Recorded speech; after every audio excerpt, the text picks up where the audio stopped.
एक भूले बिसरे गांव के बीचों बीच एक प्राचीन बुरी छाया में डूबी हुई थी। गांव वालों ने एक तांत्रिक की कहानी सुनाई थी जिसमें अपनी आत्मा को अकल्पनीय शक्तियों के लिए अंधेरे को बेच दिया था। किसी में उसका नाम लेने की हिम्मत नहीं थी। एक दुर्भाग्यपूर्ण रात, जैसे ही चंद्रमा ने एक भयानक चमक में गांव को ढक लिया, एक युवा जोड़ा रवि और मीरा ने तांत्रिक की निषिद्ध सहायता मांगी। वो एक बच्चे को जन्म देने के लिए बेताब थे, इसलिए वे विश्वासघाती जंगल में चले गए जहां उसकी मांग छिपी हुई थी। जैसे ही वे जीर्ण शीर्ण झोपड़ी के पास पहुंचे, हवा पूर्वाभास के साथ घनी हो गई। दरवाजे चरमराते हुए खुले, फटे पुराने लबादे में लिपटी एक कुबड़ वाली आकृति दिखाई दे रही थी।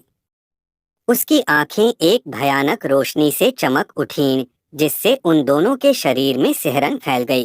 तांत्रिक ने कुटिल दुष्टता से भरी अपनी आवाज में कहा, एक बच्चे का वादा करता हूँ, लेकिन उसकी एक भयानक कीमत चुकानी होगी। चेतावनी के संकेतों को नजरअंदाज करते हुए हताश दोनों सहमत हो गए। दिन हफ्तों में बदल गए और मीरा का पेट अप्राकृतिक गति से फूल गया।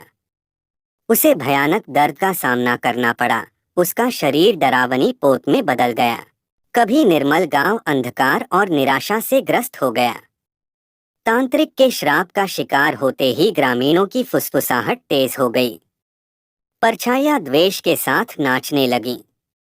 डर ने उनके दिलों को जकड़ लिया, क्योंकि वे जानते थे कि तांत्रिक की कपटी शक्ति अजय है। वो हताश हो गए। गांव के बुजुर्ग ये देखा नहीं गया। उन्होंने एक प्राचीन पवित्र पंडित का मार्गदर्शन मांगा। उन्होंने एक पूजा का आरंभ किया, पवित्र मंत्रों को पढ़ना शुरू किया। उन्होंने पापी तांत्रिक के खिलाफ युद्ध छेड़ दिया। प्रकाश अंधेरे से टकराया, क्योंकि अच्छाई और बुराई की ताकतें प्रभुत्व के लिए लड़ी। अंत में पवित्र व्यक्ति की शुद्ध आत्मा की जीत हुई। तांत्रिक की शक्ति चकनाचूर हो गई। जहां से वह आई थी, वापस उस गहराई में चली गई। श्राप उठा और गांव धीरे धीरे ठीक होने लगा।